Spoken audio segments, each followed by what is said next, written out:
이제 욥이 자기의 과거를 회상하고요. 그리고 현재 자기 상태에 대해서 이렇게 한탄하는 이런 내용이 29장, 30장에 나와 있고, 이제 31장에는 자기가 이렇게 어려움을 당할 수밖에 없는 상황이 자기에게 닥친 것에 대해서 이제 이해할 수 없다는 거죠. 그래서 자기의 어떤 의로움에 대해서, 내가 지금까지 살아오면서 하나님 앞에 죄짓지 않았습니다라고 하는 어떤 변론이 31장에 이어지는데, 오늘은 29장과 30장만 살펴보도록 하겠습니다. 그래, 과거에 그가 어떠했는가, 그리고 현재 자기의 모습은 어떠했는가 하는 것을 자기의 입으로 이제 그대로 이야기하고 있습니다. 보면 욥이 과거로 돌아가기를 원한다 이런 이야기를 해요. 하나님이 나를 보호하신 때가 다시 오기를 원하노라. 그러니까 내가 예전에 좋았던 시대로 돌아갔으면 좋겠다 하는 그런 생각을 가지고 있는 거죠. 무엇보다 그는 과거에 하나님께서 자기에게 베풀어 주셨던 그 은혜에 대한 그 시대로 돌아가고 싶은 어떤 그런 원함이 간절히 있는 거예요. 신앙생활을 우리가 하면서 말이죠. 세월이 이제 많은 세월들이 흘렀잖아요. 그런데 나는 그때 신앙생활했던 나, 그리고 그때 하나님께 받았던 은혜, 그 시절로 되돌아가고 싶다. 이런 게 없는 사람 참 불쌍한 사람이에요. 내가 과거에 그 은혜 받았던 때로 되돌아가고 싶다.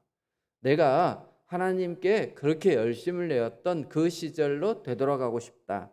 이런 어떤 신앙에 대한 추억이 있는 사람은 참 복된 사람입니다. 여러분도 한번 생각해 보세요. 내가 그때가 언제였는가? 내가 신앙생활을 하면서 언제로 되돌아가고 싶은가? 물론 이제 얼마 신앙생활 안 하신 분들은 앞으로 더 좋은 날들이 있으면 좋겠죠. 그리고 이제 우리가 신앙생활을 하면 할수록 우리의 신앙의 깊이가 깊어진다든지, 아니면 하나님께서 우리에게 주신 은혜가 더 풍성하면 더 좋겠죠. 하지만 과거에 그런 시절로 되돌아가고 싶다라고 하는 신앙의 추억을 가지는 것도 굉장히 중요합니다.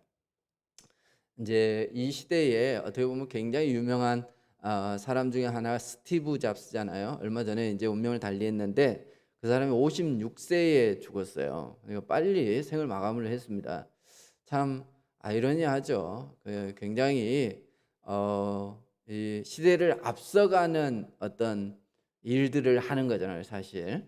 그런데 그 사람이 일찍 죽었다. 요즘같이 이렇게 의술이 발달했는데도 불구하고 일찍 이 땅을 떠난 것에 대해서는 참 슬픈 일이기도 합니다. 근데 그 사람이 말이죠, 췌장암으로 죽었어요. 췌장암으로 56세에 죽었는데, 이제 이 사람이 원래 양자예요. 그러니까 자기 부모가 양부모예요. 그러니까 자기 아버지가 폴 잡스라고 하는 사람인데, 그 사람이 이제 해군에서 복역을 하다가 이제 나중에 은퇴를 하고, 그렇게 뭐 집안 형편이 넉넉하지는 않았는데 이 스티브 잡스를 말이죠, 자기 집에 양자로 들여서 키웠대요. 대충 키운 게 아니라 그냥 보통 아버지들처럼 열심히 키웠어요. 그래, 전자공학 이쪽 부분에 관심을 가지게 해주고, 그래서 일부러 나사 같은 데도 방문을 해서 거기에서 애가 보게 하고, 이제 그런 게 나중에 그가 일하는데 굉장히 큰 영향을 끼쳤다라고 그래요.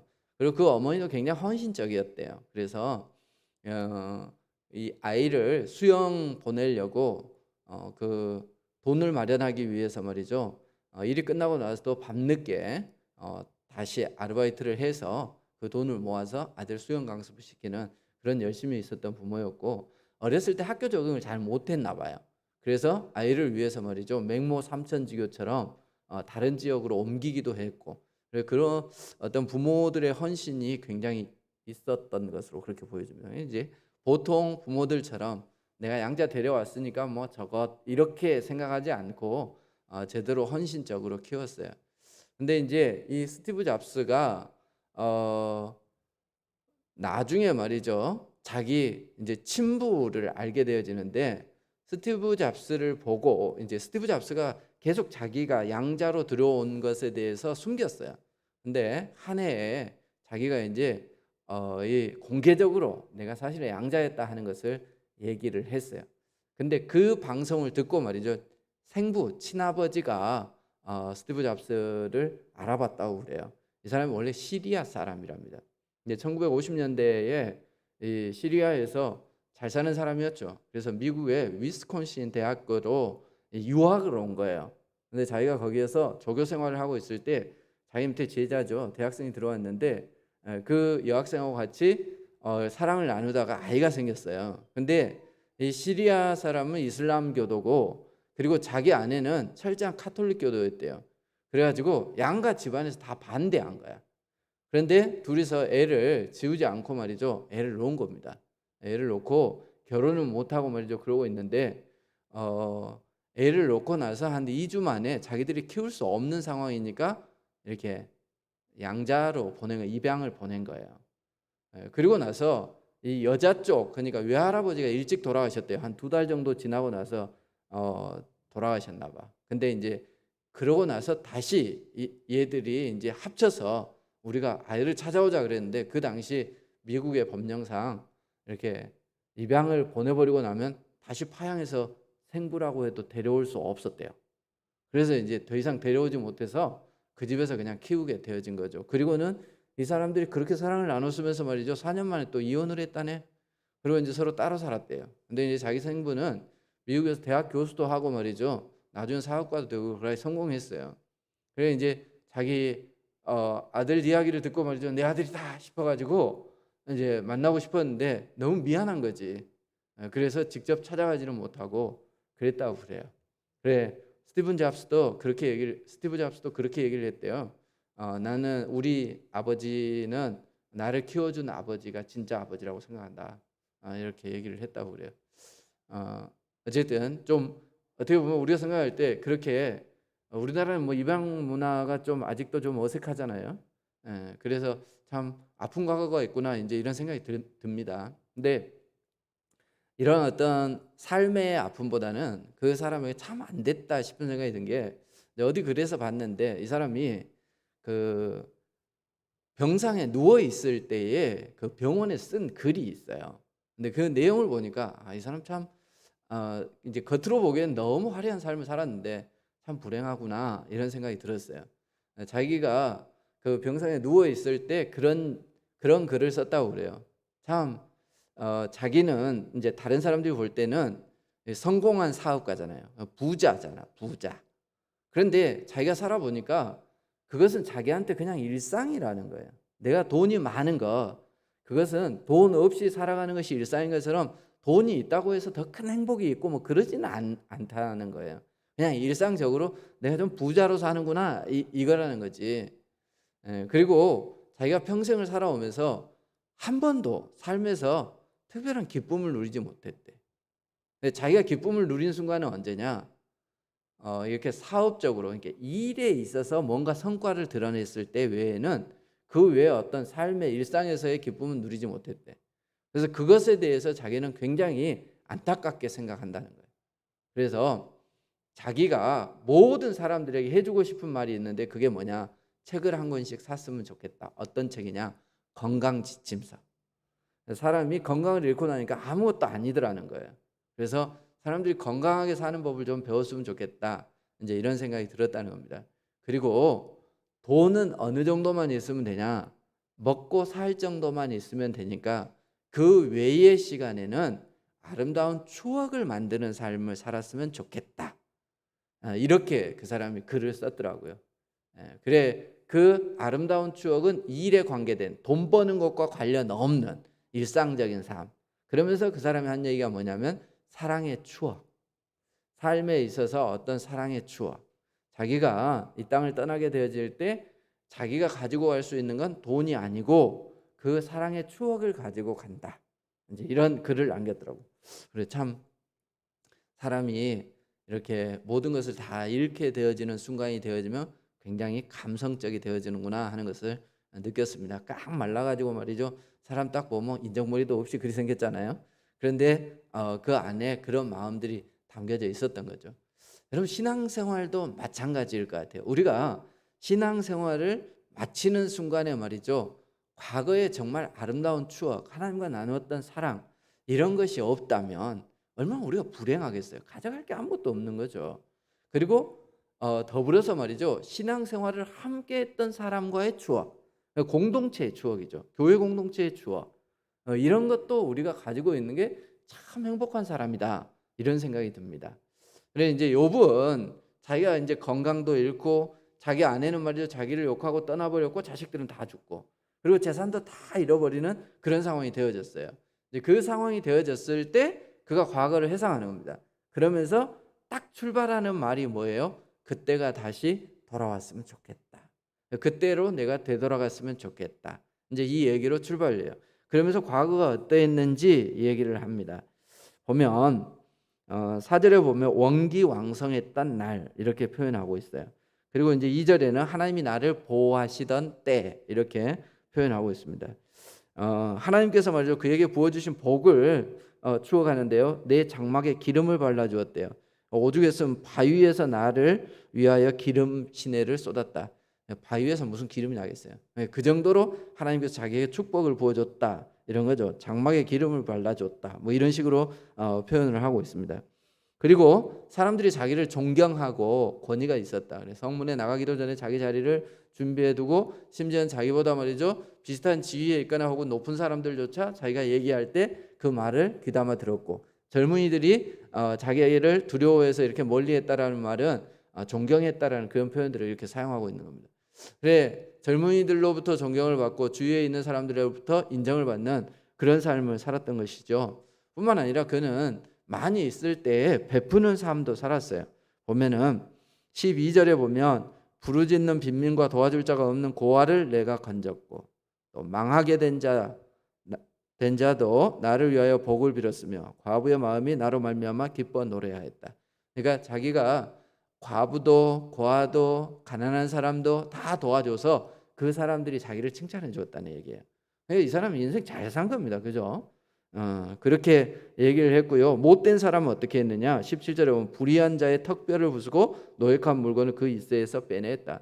못된 사람은 강력하게 저항해서 말이죠. 그가 약한 사람들을 이렇게 뭐라 그래요? 움켜쥐고 있는 그런 게 있다면 그 일을 말이지 부셔버렸다 이런 얘기예요. 그리고 이제 그런 삶을 살다 보니까 자기가 그렇잖아요. 인생을 살 때 자기가 너무 평안하고 큰 복을 받았어요. 그러니까 뭘 기대하는 거예요? 어떤 소망을 가지고 있었느냐에 대해서 말씀하는데 18절에 보면 스스로 말하기를 나는 내 보금자리에서 숨을 거두며 평안한 죽음이죠. 그리고 나의 날은 모래알같이 많으리라. 장수할 거다. 그리고 그 뒤에 보면 19절에 내 뿌리, 내 가지, 그리고 내 화살 이렇게 쭉 이어져요. 자녀의 복도 받을 거다. 이런 생각을 자기가 했다는 겁니다. 그러니까 완벽한 삶이죠. 하나님께로부터 말이죠. 복을 받아서 그의 장막이 기름지고요. 그리고 말이죠. 사람들로부터 존경을 받았고요. 그리고 자기가 많이 있는데 그 가진 것으로 어려운 사람들을 잘 도와줬고요. 정의를 실현하는 삶을 살았고요. 그래서 자기는 장수하다가 자손이 번성하고 그리고 평안한 죽음을 맞이하게 될 거다라는 기대를 가지고 살았더라. 이게 이제 과거에 대한 회상입니다. 우리가 많이 가지고 있을 때 누군가에게 베푸는 것, 그걸 다 잘하는 건 아니지만 그게 쉬울 수 있습니다. 우리가 가지고 있을 때 누구에게 베푸는 것, 할 수만 있다면 말이죠. 우리가 좀 가지고 있을 때 남에게 베푸는 삶을 살아야 돼요. 그리고 하나님이 복을 주실 때 그 은혜에 대해서 감사하는 삶을 사는 것, 이건 말이죠. 우리가 할 수 있습니다. 물론 그렇지 않아도 할 수 있어야 되는데 말이죠. 우리가 그렇게 할 수 있습니다. 그런데 대체로 사람들이 그럴 때 어떤 생각을 가지느냐 하면 내가 그만큼 했으니까 나는 이 정도 받을 자격이 있다 이렇게 생각해요. 사람이 그렇습니다. 우리보다 좀 어렵고 힘들게 사는 사람이 있으면 우리가 어떤 생각이 들어요? 아이고 저거는 하는 모양새를 보니까 저럴 수밖에 없어. 그런 마음이 들어요. 똑같이 사업을 하는 사람이라면 말이죠. 그런 마음이 드는 거죠. 사업을 저 따구로 하니까 망해. 이렇게 얘기해요. 그리고 나는 성실하게 하고 말이지 잘하니까 그리고 능력이 있으니까 나는 이 정도 되는 게 맞아라고 생각해요. 운동선수들도 그래요. 자기가 성공을 하면 뭐라고 얘기를 해요? 나는 남들보다 더 열심히 노력했어요. 맞는 얘기죠. 남들보다 더 노력했기 때문에 자기가 그 자리에 있는 거예요. 근데 어쩌면 그보다 더 노력해도 그 자리에 못 선 사람도 있을 거예요. 그러니까 내가 꼭 노력만 했다고 잘 되는 건 아니에요. 내가 이 정도 했기 때문에 이만큼 복을 받았다. 이게 일반적으로 사람들이 생각하는 생각이에요. 그런데 우리가 거기에 꼭 기억해야 될 게 있어요. 그게 뭐겠습니까? 내가 노력해도 안 되는 사람들, 거기에 비하면 내가 노력한 만큼 얻었다면 그건 하나님의 은혜인 거예요. 근데 이걸 잊어버리면 안 돼. 근데 사람들이 굉장히 교만해요. 욥도 사실은 비슷해요. 그가 뭐 우리가 생각할 땐 당대의 의인이고 하나님 자랑할 만한 사람이다라고 그렇게 말하지만 실제로 욥의 이 대화 내용이나 자기가 얘기하는 것들을 들어보면 욥도 은근히 어떤 생각을 가지고 있느냐? 내가 하나님 앞에 그렇게 의로웠다. 그러니까 하나님께서 내게 복을 주신 게 아니냐? 이런 생각을 가지고 있었던 거죠. 여러분 어떻게 생각하세요? 우리도 어쩌면 그런 마음을 가지고 있을지 모릅니다. 그런데 우리가 항상 기억해야 돼요. 우리가 더 가지고 있을수록 남들보다 더 잘 될수록 이것이 하나님의 은혜다. 당연하게 무엇인가 주어지는 것은 세상에 아무것도 없습니다. 내가 노력하지 아니했는데 내 노력보다 더 많은 것을 소유하고 있다면 그건 누군가가 나에게 주었기 때문입니다. 그것이 사람이 아니라면 누구겠어요? 하나님께서 우리에게 그렇게 해 주신 것이죠. 그런데 말이죠, 신기한 것은 그것이 다 사라지고 나면 사람들은 의문을 제기합니다. 내가 이렇게 살지 않았는데, 내가 나름 열심히 살았는데 왜 나에게 이런 일이 닥치는 건가? 이렇게. 그 전에 하나님께서 은혜를 베풀어 주셨을 때는 하나님께서 왜 남들보다 더 큰 은혜를 주시는가? 이렇게 얘기하는 사람 별로 없어요. 그런데 이제 좀 어려워지고 나면 뭐라고 얘기를 해요? 왜 하나님은 나만 때리시는가?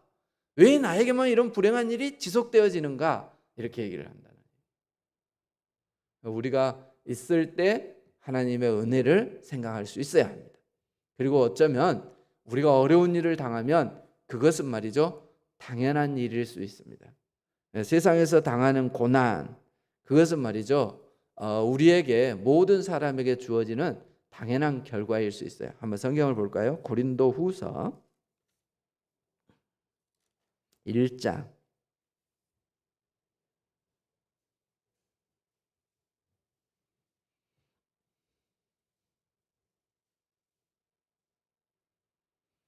8절을 한번 보겠습니다. 제가 읽어볼게요. 형제들아, 우리가 아시아에서 당한 환난을 너희가 모르기를 원하지 아니하노니 힘에 겹도록 심한 고난을 당하여 살 소망까지 끊어지고 우리는 우리 자신이 사형 선고를 받은 줄 알았으니.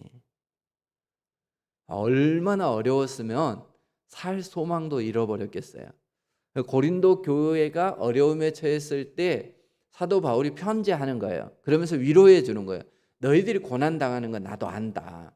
근데 너희들만 당하는 고난이라고 생각하지 마라. 우리도 지금 이 편지를 쓰고 있지만 얼마나 큰 환난과 고난이 있었는지 모른다. 그래서 우리가 정말 우린 사형 선고 받았다. 이제 우린 죽었구나. 이렇게 생각할 정도로 우리가 힘든 세월들을 보냈다. 이 땅이 그렇다는 겁니다. 그러니까 이 땅에서 우리가 환난을 당하는 것은요, 당연한 결과예요. 여긴 천국이 아니기 때문에 우리가 이 땅에 살아가면서 어려움을 당하는 것은 어쩌면 당연한 거예요. 근데 그 가운데서 우리가 잘 살아가고 있다면 그것은 하나님의 은혜라는 겁니다. 하나님이 우리를 보살펴 주셨기 때문에 우리가 그렇게 되어진 것이죠.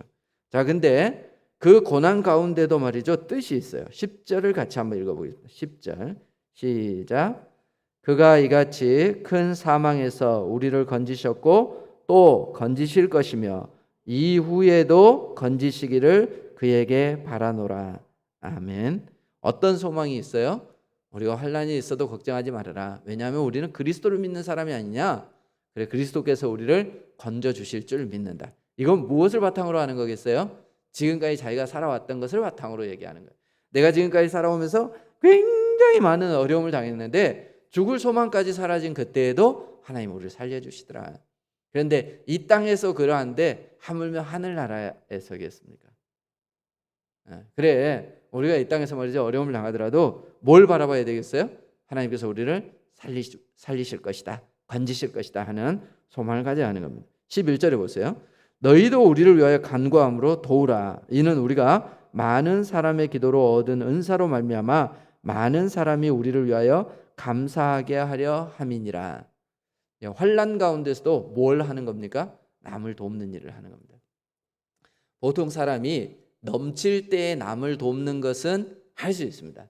하지만 자기가 환난 중에 있을 때 환난 당하는 사람을 돌아보기는 쉽지 않습니다. 근데 사도 바울은 지금 그것을 하고 있어요. 고난 당하고 있는 그들에게 뭐라고 얘기를 해요? 너희들이 기도로 우리를 도울 수 있다. 너희들이 막 스스로 힘들어서 막 죽겠다, 누군가 우리를 도와주면 좋겠다, 거기에 머무르지 말고 너희들이 어려움을 당해봤으니까 어려운 사람을 위해서 너희들이 기도로 도와라. 우리도 도와줘라. 이렇게 너희들이 우리를 위해서도 기도해줘라. 이렇게 얘기하고 있습니다. 그러니까 우리가 어려움 가운데 있을 때 말이죠, 그 사람이 참 신앙을 가지고 있는 사람이라면 왜 내게 이런 환난을 주시나요? 이렇게 하나님을 원망할 것이 아니라 어떻게 해야 돼요? 그 가운데서 우리가 하나님께서 주신 은혜, 지금까지 내가 살아왔던 것이 하나님의 은혜로 살아왔구나라고 감사할 수 있어야 하며, 그리고 말이죠, 어려움 가운데서도 어려운 자들을 도울 수 있는 그런 사람이 되어져야 하는 것. 이게 이제 사실 그리스도인들이 가져야 할 태도인 것이죠. 그 다음에 없을 때 30장을 보세요. 욥기 30장. 거기에 보면 없을 때, 모든 것을 다 잃었을 때, 현재죠. 그의 삶을 이제 표현하고 있습니다. 1절부터 보면 나보다 젊은 자들이 나를 비웃는구나. 근데 그들을 어떻게 취급해요? 자기를 비웃는 사람들이 내 양떼 지키는 개 중에도 둘만하지 못한 자들. 그러니까 아주 불량하고 별 볼 일 없는, 사회적으로 볼 때도 말이지 존경받지 못할 만한 그런 위치에 있는 사람들이 자기를 어때요?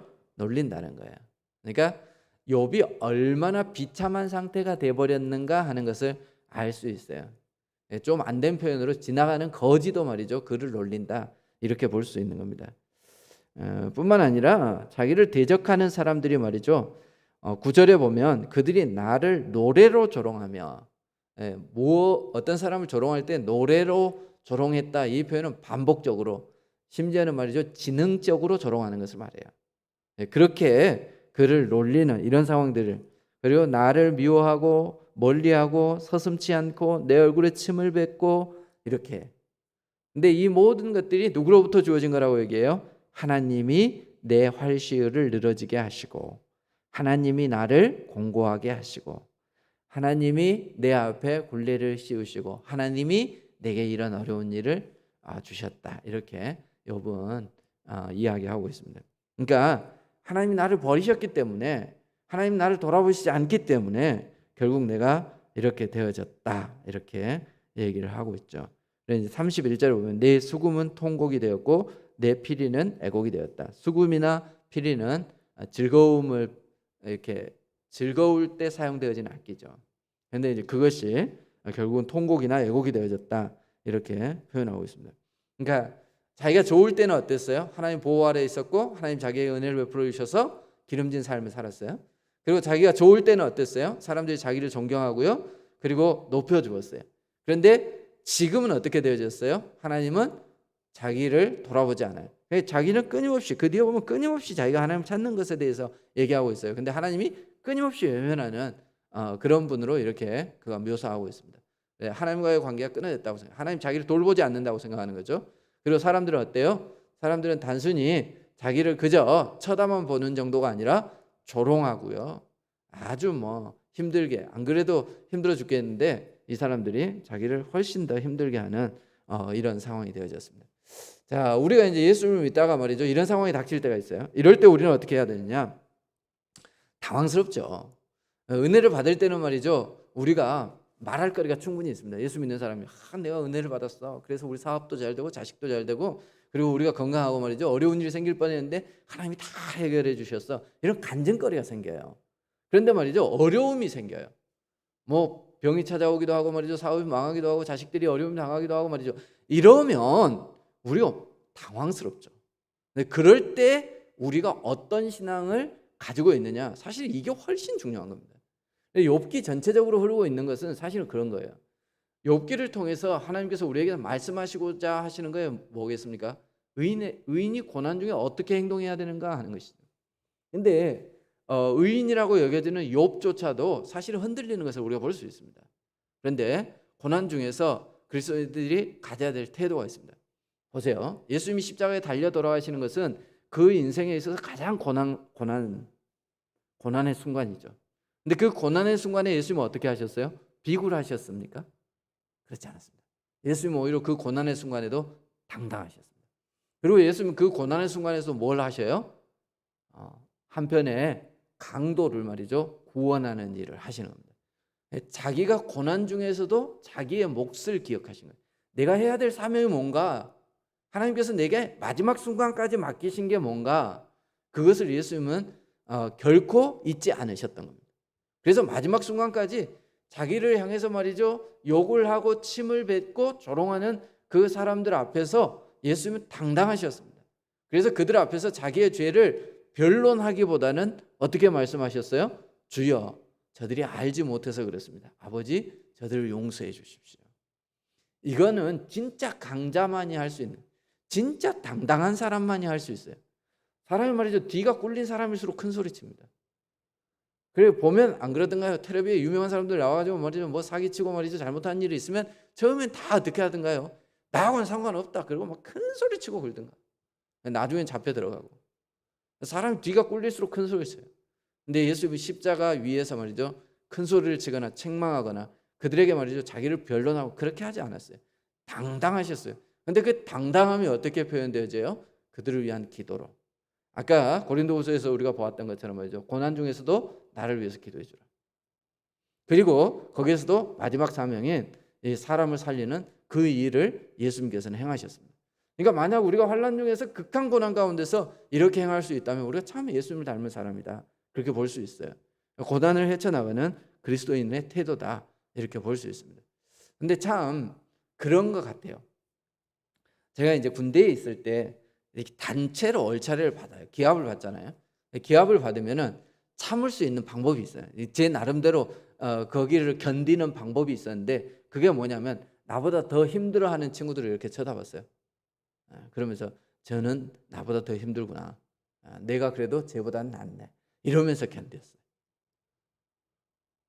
그럼 우리가 힘든 상황이 이렇게 처해져 있을 때 말이죠, 우리보다 더 힘들고 우리보다 더 연약한 사람들을 볼 수 있다면 그 사람은 아직 여유가 있는 사람이에요. 예수님 당신이 죽어가면서 멀쩡하게 서 있는 그 사람들을 봐요. 그런데 그들을 보면서 무슨 생각을 하신 거예요? 영적으로는 쟤들이 죽은 애들이다. 나는 죽었다고 부활할 수 있지만 쟤들은 죽은 애들이다. 그러니까 어때요? 하나님, 저들을 용서해 주세요 라고 얘기할 수 있는 거죠. 이런 어떤 여유가 우리 가운데 필요한 것입니다. 그래, 그 가운데 또 우리가 어떤 삶을 살아야 하느냐? 지혜롭게 행할 수 있어야 돼요. 그 지혜라고 하는 게 어떤 거냐? 지금까지 어떻게 보면 내가 가지고 있는 부와 권력, 이것 때문에 사람들이 나를 따랐다면, 아무것도 없는데도 불구하고 사람들이 나를 따를 수 있는 방법은 뭘까요? 부유함보다는 지혜를 가지고 있다면, 권력보다는 그 사람의 권위가 있다면, 그럼 내가 아무것도 없어도 말이죠, 사람들이 나를 따를 수 있는 거죠. 그래서 부와 권력을 가지려고 노력하는 사람이 아니라, 그걸로 행하는 사람이 아니라 어쩌면 지혜와 권위로 얘기할 수 있는 사람이 되어져야 하는 것입니다. 그리고 센 사람 앞에서 우리가 비굴해지지 아니하고, 또 고난 가운데서 남을 원망하지 아니하고, 자신의 처지에 대해서 비관하지 않는 그런 삶을 살 수 있어야 합니다. 예수님께서 십자가에서 보여주신 그런 모습이죠. 우리는 보통 어려움에 당하면 사람이 좀 비굴해져요. 어떻게 해서든 내가 이 위기를 모면해야 되겠다, 누구에게 말이죠, 비굴하게 사정을 하는 이런 경우들이 생겨날 수 있습니다. 그런 삶은 옳지 않습니다. 그리고 남을 원망해요. 내 잘못이 아니다, 누구의 잘못이다, 이렇게. 심지어 누구까지 원망하는 거예요? 하나님까지 원망하는 거예요. 아담을 봐보세요. 아담이 선악을 알게 하는 나무의 열매를 따먹었어요. 그래 하나님께서 묻잖아요. 왜 너가 따먹었냐? 그러니까 이 추접한 인간이 자기 아내를 탓해요.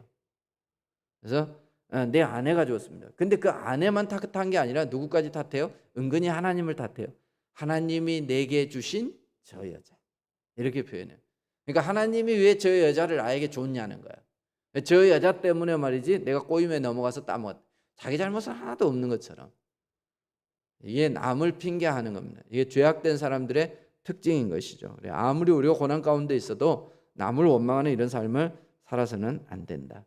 그리고 이제 자신의 처지가 힘들어지면 사람이 비관하기가 쉬워요. 그래서 생을 포기해버리는 이런 경우들이 많이 있죠. 이제 요즘 우리나라가 부유해지면서 사실 이런 현상들이 많이 나타나고 있어요. 그래, 극단적인 선택을 하는 사람들이 있는데 대체적으로 어떤 경우에 그렇느냐? 가난한 사람들이 그런 경우가 많아요. 그리고 말이죠, 이렇게 뭔가 지배를 받는다거나 왕따를 당한다거나 소외된 이런 사람들이 그런 경우가 많아요. 근데 예전에는 많이 그러지 않았어요. 제가 이제 뭐 역사를 잘 모릅니다만 조선시대에 자살한 사람이 많았을까요? 요즘으로 치자면 말이죠, 종들이나 노예는 얼마나 비참했겠습니까? 근데 그들은 그것을 그들의 어떤 운명이나 숙명으로 받아들이고 산 거죠. 자살하고 일이 잘 안 했어. 지금보다 그랬을 거예요, 분명히. 그런데 요즘은 그렇지 않잖아요. 그리고 이 빈부의 격차가 심해지고 나니까 어때요? 남들보다 못 사는 것에 대해서 스스로 비관하는 이런 일들이 생겨나고 있어요.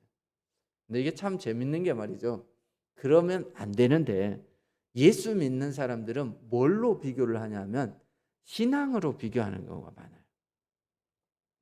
스스로 생각할 때 난 저 사람보다 신앙이 좀 안 좋다 이렇게 생각해요. 그래서 하나님이 저 사람은 잘 되게 해주는데 나는 좀 안 되게 하는 것 같다.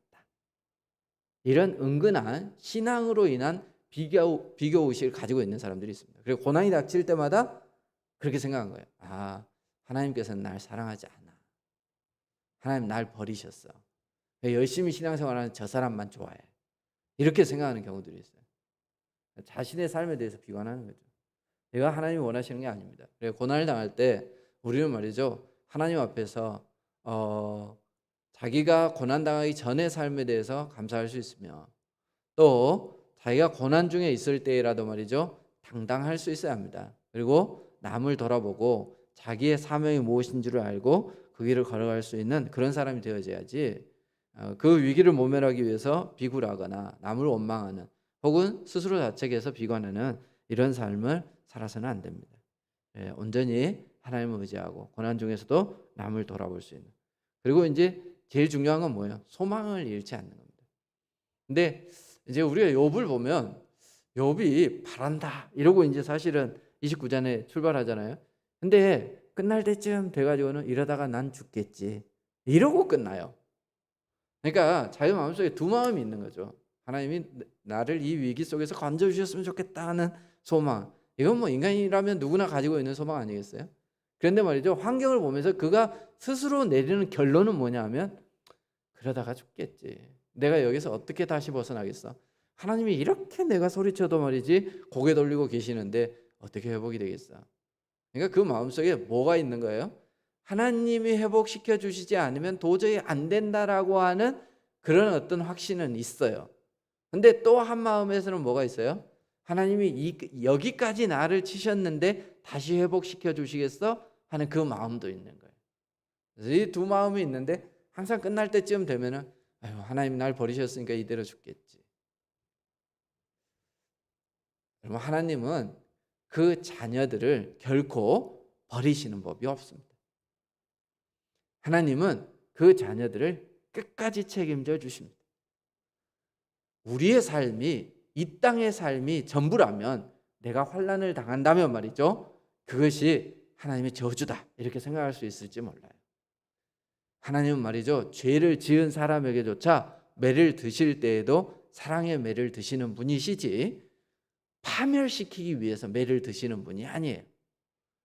우리가 무슨 잘못이 없을 때 우리를 훈련시키시기 위해서 하나님께서 말이죠, 우리를 어려움 가운데 내버려 두시기도 하지만 그것이 우리를 더 강하게 하기 위한 하나님의 교육 과정이시지 그것을 우리를 무너뜨리게 하기 위한 하나님의 방법은 아니라는 걸 우리가 기억해야 돼요.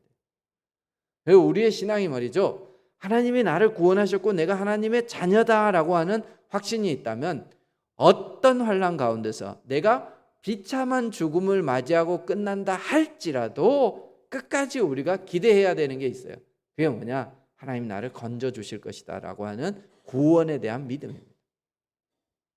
사실 순교의 삶을 살아가신 분들의 신앙은 대단한 겁니다. 왜 그러느냐? 마지막 순간까지 하나님이 건져주시지 않았음에도 불구하고 하나님에 대한 믿음을 놓치지 않았기 때문에 그래요. 그게 쉽지 않은 거예요. 마지막 순간에 뭔 대역전이 다 일어나야 돼. 화형을 당하려고 하는데 말이죠, 비가 딱 쏟아져 가지고 그냥 화형시키려고 했던 그 불이 확 꺼져버려야지. 그래야지 역시 하나님이야. 이게 우리가 가지고 있는 생각들이에요. 그런데 말이죠, 그 화형을 당해서 그 불 속에 들어가는 그 마지막 순간까지도 하나님 나를 붙잡아 주실 줄 믿습니다. 예수님께서 십자가에 달려 돌아가시는 그 순간에도 뭐라고 그래요? 다 이루었다라고 말씀하시고 나서 아버지 내 영혼을 받으시옵소서. 하나님께서 자기의 영혼을 받아주실 것임에 대한 확신이죠. 그래서 십자가를 질 수 있는 거예요. 그래, 우리에게 정말 필요한 것은 환난 중에서도 하나님께서 우리에게 베풀어 주신 은혜를 잊지 아니하고, 그리고 말이죠, 오히려 어려움 가운데서도 우리가 마지막까지 감당해야 될 사명을 다 감당하고 더 어려운 이들을 돌아볼 수 있으며, 무엇보다 중요한 것은 끝까지 소망을 놓치지 않는 것입니다. 우리가 어떤 상황 가운데서도 하나님을 믿는 그 믿음에서 떠나지 않는 그런 우리들이 되어지기를 바랍니다. 기도하겠습니다. 현재보다 더 나은 미래가 있는 것을 우리가 기대하며 살아갑니다. 하나님, 우리의 과거보다 현재가 더 나음으로 인해서 감사하는 삶은 우리가 얼마든지 살 수 있습니다. 하지만 과거보다 더 어려워지는 상태가 지속되어질 때 우리의 믿음이 유지될 수 있겠습니까? 하나님, 우리가 연약한 자가 되지 않도록 붙잡아 주옵소서. 우리의 상황이 점점 악화되어지고 어려워진다 할지라도 하나님을 향한 우리의 믿음이 변치 않도록 도와주옵소서. 어려움 가운데서 누군가를 원망하고 비굴하게 하나님이 원하지 않는 세력 앞에 무릎을 꿇지 않으며 끝까지 당당하여 하나님께 감사하며 지켜주실 것에 대한 확신을 가지고 또 주어진 일을 잘 감당하고, 그리고 오히려 우리보다 더 힘든 이들을 돌아볼 수 있는 그런 믿음의 사람이 될 수 있도록 도와주옵소서.